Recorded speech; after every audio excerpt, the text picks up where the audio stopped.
It's springtime in Montreal. The sun is even shining today.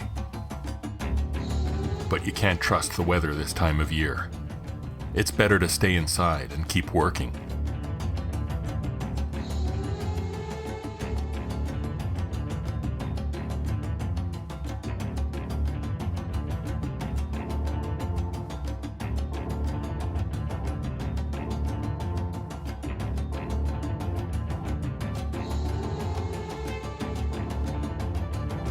Let's see, today's special, we have New Mexico, Hawaiian, and today we are making Baltimore coffee. You wanna try it, you guys?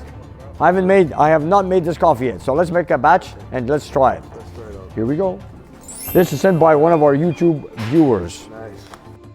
Nick is always naturally energized, with or without coffee. But this morning he could really use a little extra boost. Yeah, not much sleep. I only slept a couple of hours because I stayed here late last night. I wanted to install the engine into my car. Nick had some help from his nephew Sotiri last night, too. They'd received some parts they'd been waiting for, and Nick just couldn't resist. So I put all my brake lines on, we bled the brakes, and after that I said now is the time to put the engine in since it was ready. And of course, we dropped it in last night at just after midnight. 1 o'clock in the morning we finished. Oh my God. We dropped the engine in, but we had to do the gas tank, we did the filler neck and the proportion valve. Which is nice. And after that we dropped the engine in. That was fun. You know, it's Friday night. What do you want to do? Want to go home?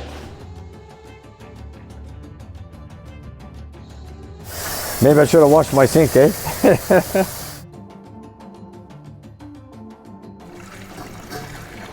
You know what? I'm going to add some more coffee so I can make it a little bit stronger. And there we go. And here we go.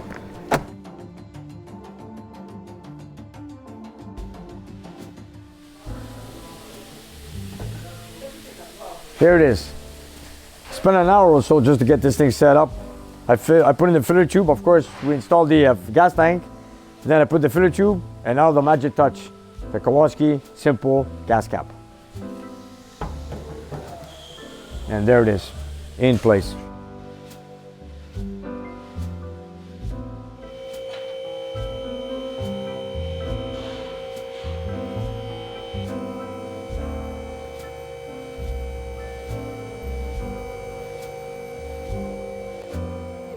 Here it is, fuel tank. I finally got it installed.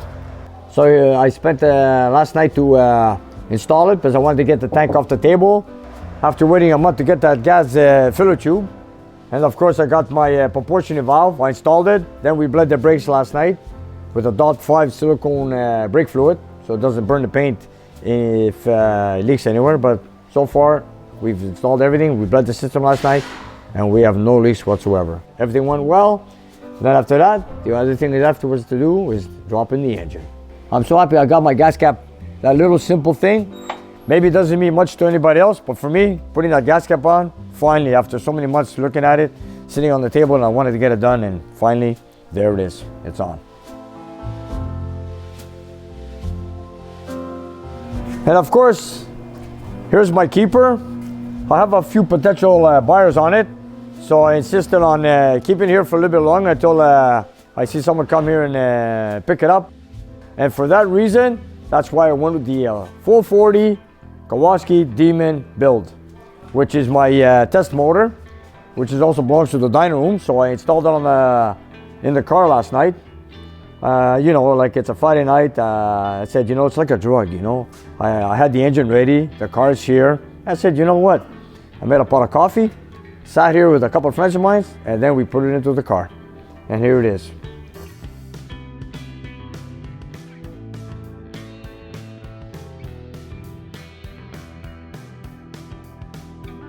I couldn't resist it, you know, it was sitting on the stand too long. It was ready, and it made over 100 test runs on the dynamometer.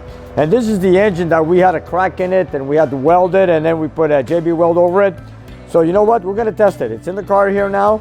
And we're gonna run it for the summer this year and try it out, see how it goes. This is the one we did the testing with the air cleaner on, carburetor, and of course the cast iron intake with the exhaust manifolds.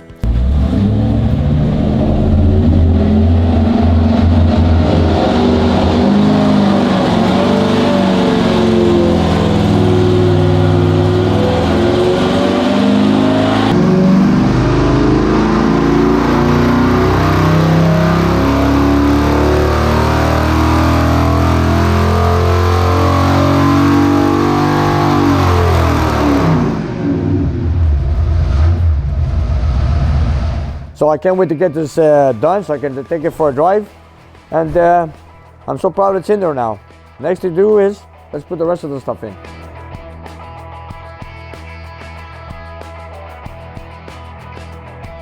And of course, I've asked the question last time if you guys would have won with the 426 Hemi or with the 440 into my car. You know, I sure do love the 426 Hemi, don't get me wrong, but 75% of you guys picked that 426 Hemi. But in this case, it is a 440 car. Barry Newman drove a Yuko Challenge with a 440, and there it is.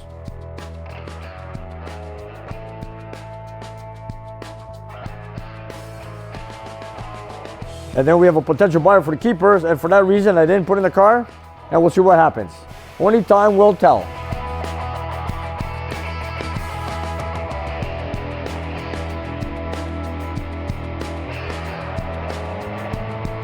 And there it is, folks, there you have it.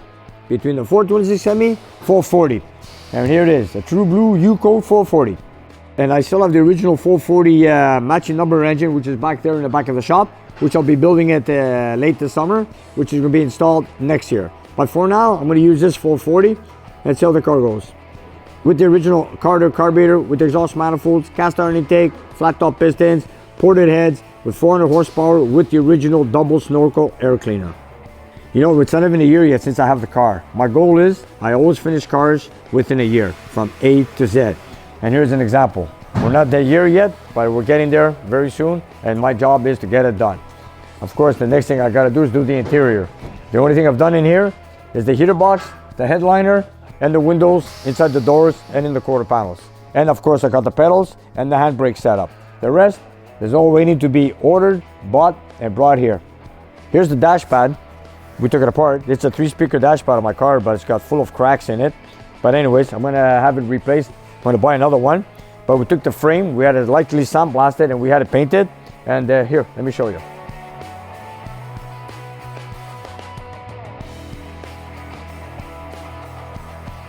We did a light sandblast. We had it painted. And then of course now I'm gonna get all the accessories that go to it. I'm gonna clean up the wiring, get the cluster. I have another cluster, which I'm gonna bring in very soon. You guys are gonna see the one that took off from the car, and the one Darryl gave me on my 60th birthday actually, as a gift, which was done by Giuliano many years ago, which is gonna end up in this car. When I bring it in, I'll go into more details. But in the meantime, let me get the base, the dash pad, the wiring, the ashtray, the glove box in place, and then I'm bringing the cluster, and I'm gonna go into more details with it later. Then I gotta do the upholstery. I have the carpet on order, and of course the rear speaker shelf, and I still have to install my windshield and the rear glass.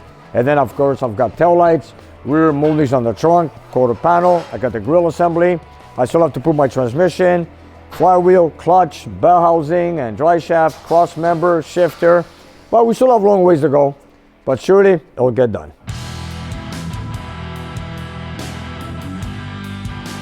Nick's dream car is becoming a reality, and there's something very right about that. After all, he's built dreams for all his customers already, and he helps keep all kinds of old rides rolling safely down the road. Case in point, this 63 Continental.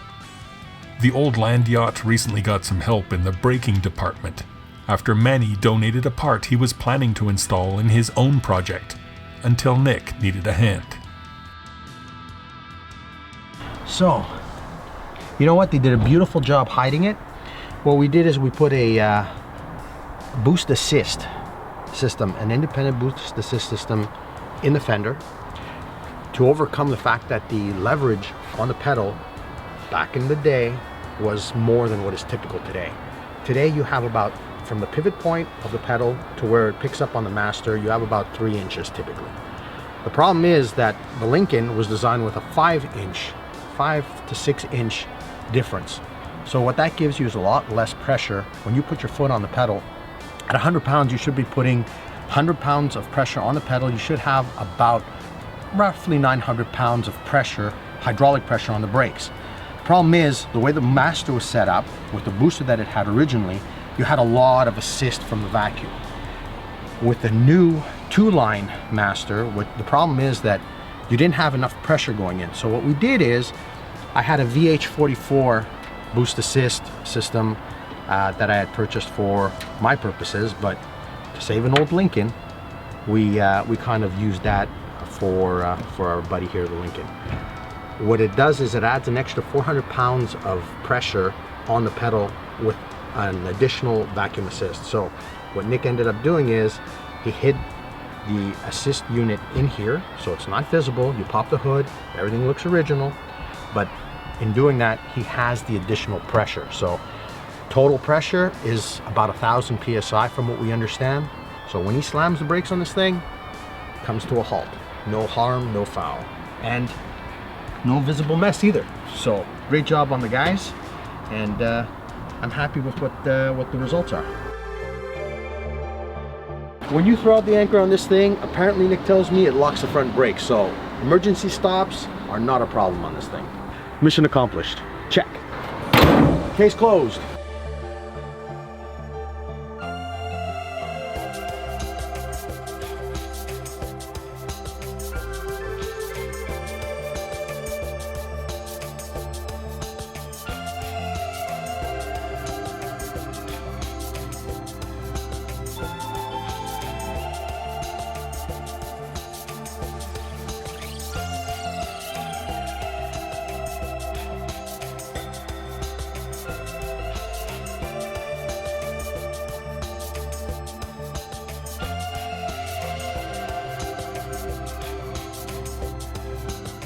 Our loyal viewers will remember that Nick recently got a 1954 241 Red Ram Hemi engine in his shop for rebuild. Nick wasn't sure what color the engine was when it left the factory, but his research and his viewers have been leaning towards the same colors he's finding when he investigates the old parts. Here it is. We've got the original valve cover from the engine. As you can see, the valve cover is silver, and I presume also, of course, the engine is silver. As you can see here, original paint, and it's written Red Ram in red. And I'm very, very sure that the cover that goes over the plug wires is black. But then again, it should say Dodge over here. But there's so much dirt and crud, I'm gonna go clean the dirt off it and see if it's written Dodge under there. Here we go. There's so much dirt on this valve cover. Let's check it out. And then again, I see something here. Look at that. D-G-E. They should write Dodge. Oh, let's find out.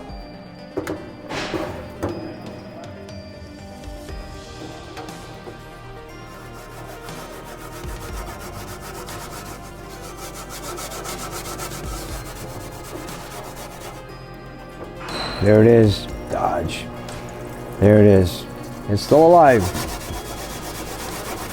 Wow, I thought there's so much dirt and rust. And there we have it.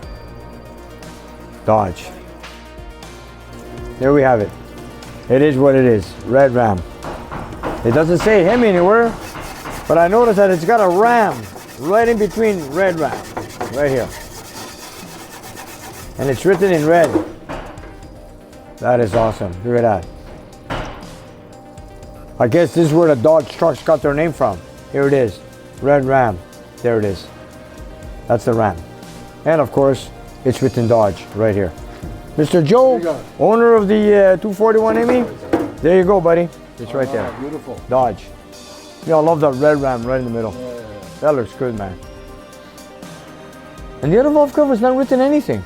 Wow, just on, maybe they're just on the One side? passengers, on the driver's side? I don't know. I'm not too familiar with this, but you know what? I'll do some research and we'll find out. I'm surprised on one valve cover it's flat and this one's written something.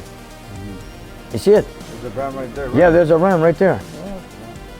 Look at that. Ram goes back in the 50s, eh? Look at that. Beautiful. Nice. The 241 Red Ram block is coming together in Nick's engine room after getting cleaned up and bored to 60 over at the machine shop. Soon, we hope to see this little piece of history on the dyno for testing. More than 60 years after it was built, Nick wants the little Hemi to be better than new. One thing that isn't getting any better in a hurry is the spring weather around Nick's garage. After finally getting a good night's sleep, Nick returns to find his shop covered in a layer of spring ice. And to make things worse, he realizes that the engine he installed a couple of nights back is sitting crooked in the engine bay. I had my engine installed Friday night on the Kowalski project I got here, but I'm not happy with it because the engine is sitting in the on the K member, but it seems to be sitting on an angle because I believe one motor mount is a lot thicker than from one side to the other. So from what I see, the driver's side is lower than the right-hand side. So what I'm going to do right now is I'm going to remove the engine again and replace the mount on the right-hand side because I believe it's way too thick according to what I've seen with the other motor mounts I got here in stock. And I'm going to install this one here. See? I'm looking for the general, this is what I'm looking for. You're going to see the one I'm going to take out in a few minutes, that it's a lot thicker than the one that is in the car. And for that reason, it's tilting the engine, which I'm not happy with. So let's go. Let's take it out and take it from there.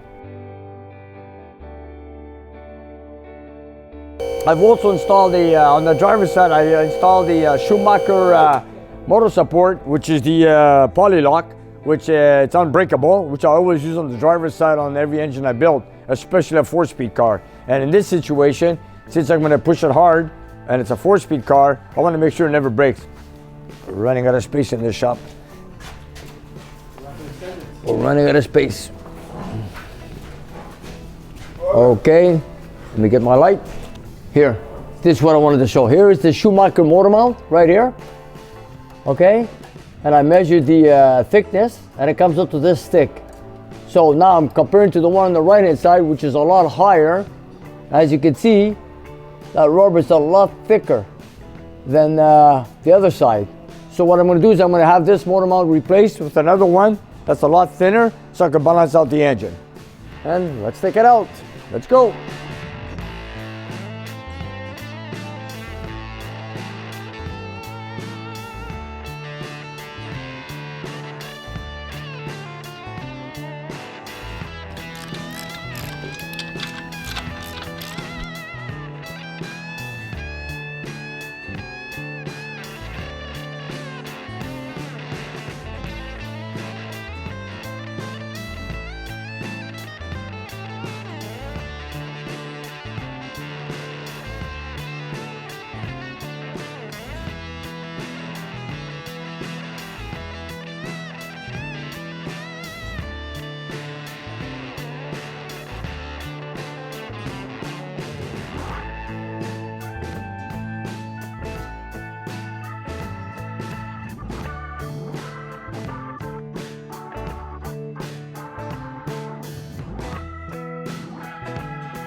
Once Nick and Vasily get the 440 out of the car, they can get a better look at the engine mounts and show us what's going on. It is a common thing that the motor mount breaks on the driver's side on the motor mounts on the Mopars. This is a very cheap design motor mount. I've seen it happen. I used to torque a car and had a broken motor mount on the driver's side. It was a 440 car in the past, and it would raise 3 to 4 inches on this side. And I'd see the air cleaner touch the hood. Back in the day, a lot of guys were putting chains or cables, tie the K-frame to the block on the driver's side. The reason is because the motor mounts would break and they would have a security by putting a cable or a chain to hold it down. But nowadays, we got these new motor mounts that have a poly lock. Like there's a few manufacturers out there that do this, that you can have no chain, no cable, and it's built into the rubber itself. So no matter how hard you pull apart, it holds together. So this is unique, it looks original, and it works perfect. And especially a 4-speed car that you're gonna push it, you need a good mount like this. So I bought one from Schumacher, and as we look over here, we've got one here which is a factory motor mount, because this is the side that gets compressed when you drive with the car. On the other side, it gets pulled apart. So what you really need is one on the other side. So in this case, this seems to be a lot thicker than the one that's the other side. See, this is what I'm looking for. See it? Look at this one. This one's a lot thicker. See it? It's a lot thicker. So by putting a thinner mount here, it's going to drop the engine on the passenger side and bring the engine straight in the engine compartment. It's equal. Vasily, there you go, buddy. Put this on the passenger side, and we're gonna level out the engine.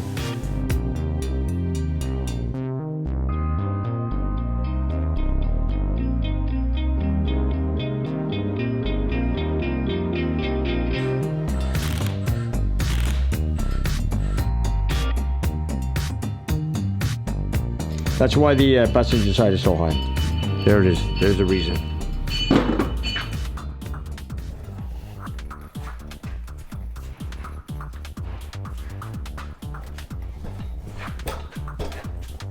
Keep going. Okay, looks good there. Nice.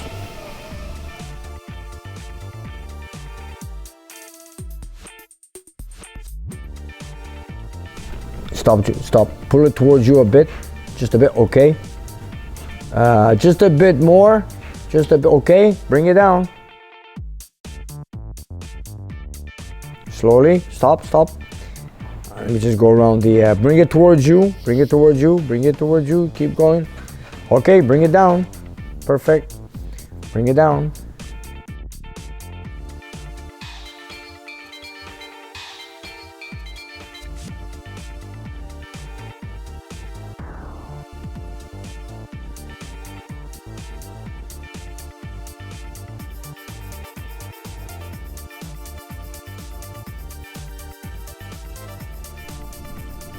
Down?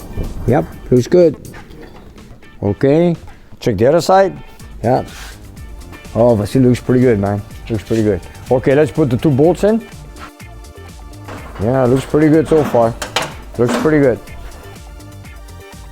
While Nick and Vasily have been making progress, the weather outside is going from bad to worse.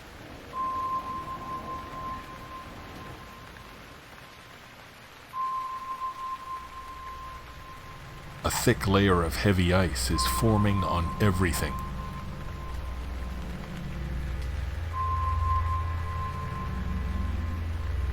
Trees and power lines have started coming down, and the roads are a disaster.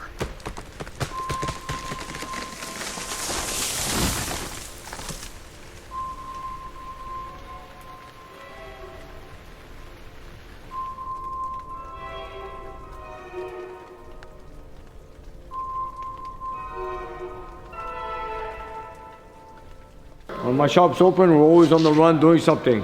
But the only way you could stop me is when hydro has no power for us. Like here we are, we have an ice storm going on outside, and look at my shop, dead. Right now we got no compressor, we got no heaters, no air tools, no nothing. The only thing we could do right now, we can't even make coffee. Anyways, we're gonna sit and wait and hopefully he comes back. But then again, it's a big disaster outside.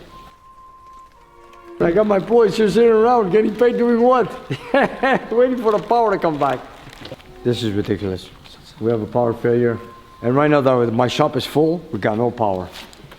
We gotta build power, and you know what? Let's get a big generator next time. Yeah, actually. Get the shop going with a generator, that's what I think. Anyways, what do you wanna do? Guys, I guess we deserve one break. Here it is. We had a break yesterday, it was Sunday, we didn't work. Now here I am, ready to work full of energy, and then stop everything. Major power failure. And who knows how long this is gonna last. And thank God I had the engine put in place before the power went out, because I wanted to change that mount, get the motor nice and straight in the engine bay, which I did. And there it is, it's done, and now nothing else to do.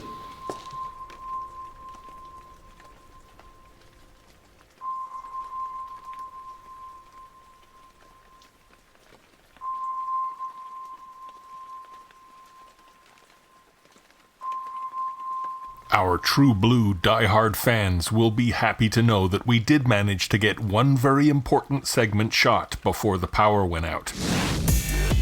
It's mail time. Here we go, and here we are. Another week's gone by here at Nick's Garage, and it's mail time, and we got a few more things that came in this week, and I want to thank everybody for sharing and like, and of course subscribing. So it's time to open up and see what we got this week. And the first one here is from Emerson. Here it is. And what do we got here? Emerson, I believe, is the man who towed in the red Coronet here. He said something about sending in a flag. I knew it. He said he's got a Hellcat. There it is. And we got the flag of Hellcat. Hey, there it is. Thanks, Emerson.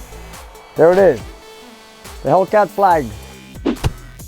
And this one is from Barry from North Carolina. It's got written on it, flag of Maine. This is from North Carolina. All right, let's check it out. North Carolina, that's all NASCAR. Barry, here it is. I lived in around Portland, Maine, near Old Orchard Beach. Yeah, I know that place. A lot of people go there from Quebec for vacation. This is nice, this is nice. Like I said, every flight comes with a letter. Oh, look at that, beautiful. Thanks, Barry. Thank you very much. We're getting a lot of flags lately, and they just keep coming in because you don't know what's gonna come through my door. Oh, and what do we got here? We got a nice package, and this is from Robert from the state of Georgia. Yes, I've been to Georgia. I went to Atlanta there when I went to see some folks at Year One when they first opened up back in the early 80s, I believe it was. Yeah, it was a hot day when I was there. I spent a couple of days in Georgia. I believe you have the state of Georgia flag. So I decided to send you and your crew some authentic Mopar gear. Nice, thank you, Bob. Let's see what you got us. Okay, nice, this is Mopar stuff. Here they are, Mopar caps, Mopar ruler. First time I see that. Mopar pens. Wow, talk about dedication to Mopar, right? We got stickers. Wow, check this out. Notepads, of course. This is Bob, all the way from Georgia. Chicali. County, Georgia. There it is, guys. Here it is. There's the place to be. If you're into Mopars, he's the man to see. Look at that. Look at that. This is beautiful. 440. Look at that. This is awesome. Hey, George, where's George? There's his car. There it is. Bob, thank you very much. You sent more than enough here. You're the man. Chrysler dealership in Georgia. There it is, you guys. Oh my God, what's in this one? God, this is... Okay, you know, you just don't know what's gonna come through the door next. And this one is from Larry, the state of Louisiana. Here it is. My God, the boxes are getting bigger every week, man. Let's see what we got here. Oh my God, look at this. Talk about Hemi engines, eh? Look, check it out. Unassembled model kit. We're gonna need a real mechanic to put this together. Check it out, flywheel, cylinder heads. Look at that. Cast aluminum, cast iron, or plastic. There you go. Wow, this is something. Look at this. I can't believe it. I've never seen this. Check out the chrome valve covers, man. I used to build models back in the day. And now look, I got a Hemi engine to put together, but not a real one, a model. This is awesome, man. Wow, it's got an engine stand too. Look at that. Hemi orange, not bad. Let's see what we got here. We got some old books. Check it out. And these are oldies, eh? Wow, check it out. Hot rod. Really old. This is cool. This is really cool. We're gonna build it and put it up in my office. I like what you do on YouTube. Keep it up. This is an old model I gave my son and he was not interested in it. So 15 years later, I'm sending it to you. Thanks for the entertainment, Larry. And Larry, thank you very much. Thank you. And you guys, I want to thank all my fans, all my viewers. Let's go for 100,000 subscribers. Come on, you guys, help me out. Subscribe and join us. So you guys, please like, share, subscribe, and I love you guys all. And if you guys have some time, just look down on the computer. You're going to see our merchandise. If you guys like any of the stuff, buy it, and you'll love it. Or check out our Patreon /Nick's Garage. Thank you.